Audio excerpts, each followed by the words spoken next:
Hello everyone, আসসালামু আলাইকুম। কেমন আছেন সবাই? আই হোপ সবাই অনেক ভালো আছেন। আলহামদুলিল্লাহ, আমিও আমার পরিবার পরিজন নিয়ে ভালো আছি। এই তো প্রতিদিনের মতো আরও একটি ব্লগ নিয়ে এসেছি আপনাদের মাঝে। আশা করি আজকের ব্লগটি আপনাদের খুব ভালো লাগবে।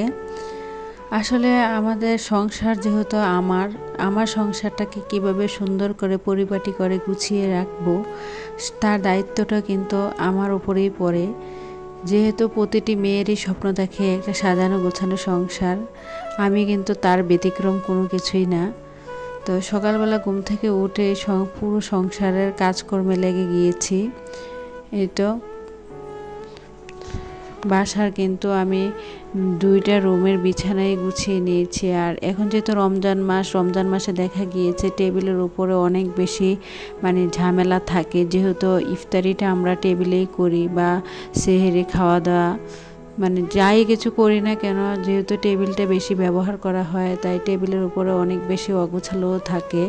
তাই দেখা গিয়েছে যেহেতু ইফতারির সময় এই গ্লাসগুলোতে আমরা শরবত খাই, তার জন্য আর কি এখানে এই গ্লাসগুলো সবসময় থাকে। আর এখানে মুড়ির যেই কৌটা, তারপরে দেখা গিয়েছে আমার যে একটা ঝুড়ির মধ্যে যা কিছু থাকে সব কিছুই সবসময় টেবিলের উপরেই থাকে হাতের নাগালে। কারণ যেহেতু ইফতারির সময় যেন আমি আর কোনো কিছুতে বিরক্ত ফিল না হই, তাই আমি সবসময় আমার হাতের কাছেই রাখার চেষ্টা করি। একা হাতে যেহেতু সংসারে সব কিছু আমাকেই সামলাতে হয়, তাই সংসারটাকে কিভাবে গুছিয়ে পরিপাটি করে সব সময় সুন্দর এবং পরিপাটি করে রাখবো, তার দায়িত্বটা কিন্তু পুরোটাই আমার উপরে পড়ে। আর তার জন্য আর কি আমি আমার সংসারটাকে একদম নিজের হাতে একটু একটু করে গড়ে নিয়েছি। আজ প্রায় 13 বছরের সংসার আমার। একটু একটু করে যতটুকু পেরেছে অতটুকুই গুছিয়ে নিয়েছি। আসলে আপনাদেরকে দেখানোর মতো আহামরি আমার কাছে দামি কোনো ফার্নিচার নেই, তবে আমার যা আছে সেগুলাকেই আমি সুন্দর করে পরিপাটি করে সবসময় গুছিয়ে রাখার চেষ্টা করি আর কি। আসলে সবারই স্বপ্ন থাকে একটা সাজানো গোছানো সংসার, প্রতিটি মেয়েরই, আমারও হয়েছে, তারাই একই রকম। আমি সবসময় চেষ্টা করি আমার যে সামান্য যা কিছু আছে তাকে কিভাবে সুন্দর করে পরিপাটি করে গুছিয়ে রাখতে পারি, তাই আর কি। আসলে দামি দামি ফার্নিচার এটা কোনো ম্যাটার করে না। অনেক ফ্যামিলিতে দেখবেন বা কারো বাসায় গেলে দেখবেন যে অনেক কিছুই আছে বা দামি দামি ফার্নিচার অনেক কিছু আছে, কিন্তু এতটা অগুছালো বা কি বলবো এমন করে রাখে, আসলে দেখলে কেমন যে মনে হয়। আর অনেকের দেখবেন কোনো কিছুই নেই, কিন্তু তার কোনো কিছু না থাকা সত্ত্বেও কিন্তু সে তার সুন্দর এই ছোট্ট সংসারটাকে কিন্তু খুব সুন্দর করে পরিপাটি করে গুছিয়ে রাখে। যাই হোক, আমার যা আছে আমি তাই দিয়ে আমার সংসারটাকে সবসময় গুছিয়ে রাখার চেষ্টা করি আর কি। তো এদিক দিয়ে কিন্তু আপনাদের সাথে কথা বলতে বলতে সংসারে অনেক কাজ করে নিয়েছি। তারপরে আর কি এখানে চলে এসেছি আর কি বিকেলবেলা।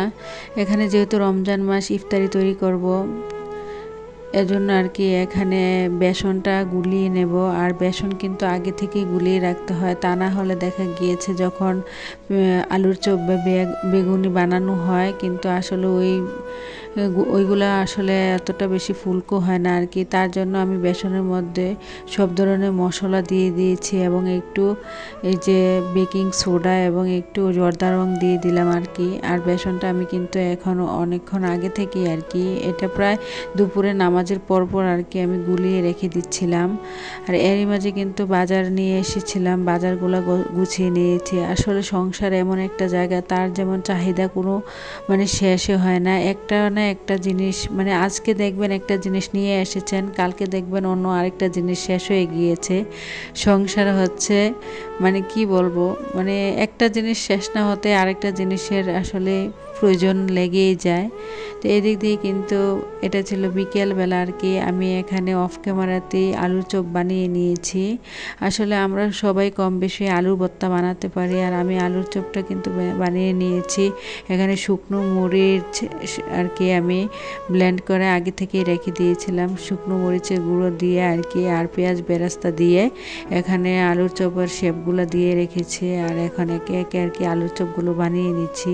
ভিডিওর এই পর্যায়ে এসে যে সকল প্রিয় আপু এবং ভাইয়ারা আমার ভিডিওটি দেখছেন, প্লিজ ভিডিওটিতে একটি লাইক দিয়ে অবশ্যই কন্টিনিউ করবেন। আর যারা অলরেডি এই কাজটি করে দিয়েছেন তাদেরকে জানাই অসংখ্য ধন্যবাদ। আজকে আমি আমার সংসারের কাজকর্ম থেকে শুরু করে এবং কি দেখা গিয়েছে যে ইফতার এবং কি সেহেরি পর্যন্ত আর কি, সেহেরিতে কি কি রান্না করলাম, সেহেরির খাওয়া দাওয়া পর্যন্ত আর কি সব কিছুই আপনাদের মাঝে শেয়ার করলাম। যদিও আজকের ভিডিওটি একটু বড় হয়ে গিয়েছে, তারপরও দেখা গিয়েছে যে আমি অনেক জায়গায় কিন্তু অনেক কিছু কাট করে দিয়েছি, আসলে পুরোপুরি কোনো কিছুই দেখাইনি।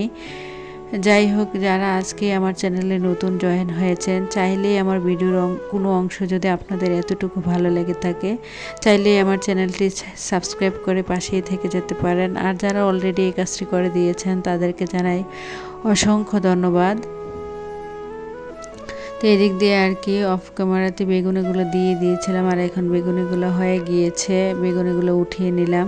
আর অফ ক্যামেরাতেই আজকে পেঁয়াজ এবং ছোলা সব কিছু বেজে নিয়েছি। দেখা গিয়েছে আসলে ভিডিও এত বেশি বড় হয়ে যায়, সব আপুরা দেখতে চায় না। আর এখন ইদানিং কেন জানি ভিডিওতে একটু ভিউ হয় না, বলতে পারবো না, মনটা অনেক বেশি খারাপ। এত কষ্ট করে এত মানে নিজের যতটুকু সাধ্যের মধ্যে চেষ্টা করি একটা ভিডিওকে সুন্দর করে তোলার জন্য, আসলে কেন জানি মানে মনে হয় আসলে পারি না। তা না হলে কেন জানি ভিডিওতে ভিউ হয় না। দিন দিন মনটা এতটা খারাপ হয়ে যাচ্ছে, মানে একদম ভিডিও করার কনফিডেন্সে হারিয়ে ফেলছি আর কি বলবো। তো এদিক দিয়ে কিন্তু আমার সবগুলো ইফতারি বানানো হয়ে গিয়েছে। এখন আর কি আমি এই যে সেহরি রান্না করার জন্য এখানে কিছুটা পরিমাণ আর কি, খুব কম পরিমাণে মুরগি ছিল আজকে ফ্রিজে, আর ফ্রিজে এতটুকু জায়গা নেই যে মুরগি এনে রেখে দেবো আর কি। আর আমার যেহেতু ডিপ ফ্রিজ না, নর্মাল ফ্রিজ, আসলে কি বলবো, এখন যেহেতু রমজান মাস দেখা গিয়েছে দুধ, ছোলা, তারপরে ডাল এগুলো ব্লেন্ড করে, আদা রসুন এগুলো ব্লেন্ড করে রাখতে হয়।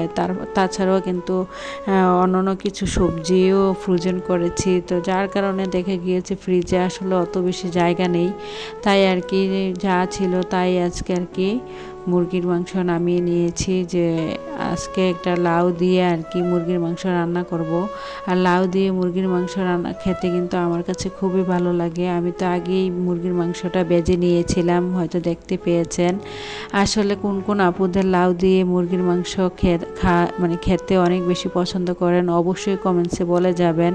আমার তো খুবই একটা পছন্দের খাবার লাউ দিয়ে মুরগি রান্না। আর এই হচ্ছে আমার ফাইনাল লুক আর কি, লাউ দিয়ে মুরগি রান্না। আর এখন যেহেতু রমজান মাস, আসলে দেখা গিয়েছে অত বেশি খাওয়া হয় না।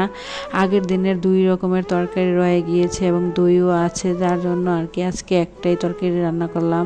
আর কেন জানি মানে এত বেশি তরকারিটা অপচয় হচ্ছে ইদানিং, অনেক তরকারি আমার কিন্তু ফেলে দিতে হয়। আর আমি কিন্তু বাসি কোনো কিছুই খাই না।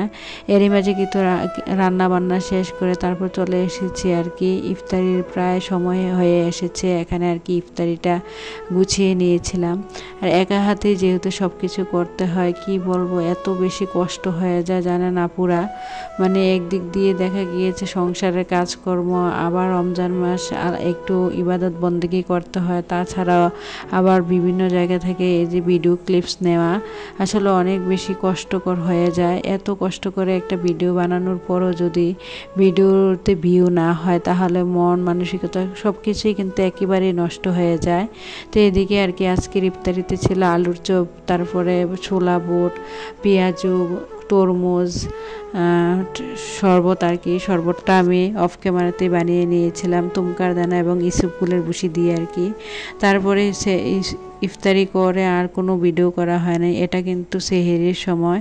এখানে আর কি ভর্তা, সিম তরকারি আগের দিনের, আর এখানে দই ছিল আর মুরগির মাংস, প্রায় 4টা আইটেম কিন্তু হয়ে গিয়েছে। আর সেহরির সময় যেহেতু হয়ে গিয়েছে আমরা আর কি খাবারটা এখানে খেয়ে নিচ্ছিলাম। আর দইয়ের মধ্যে আমি কিন্তু 2টা তেজপাতা দিয়েছিলাম একটু ভালো সেন্টের জন্য আর কি।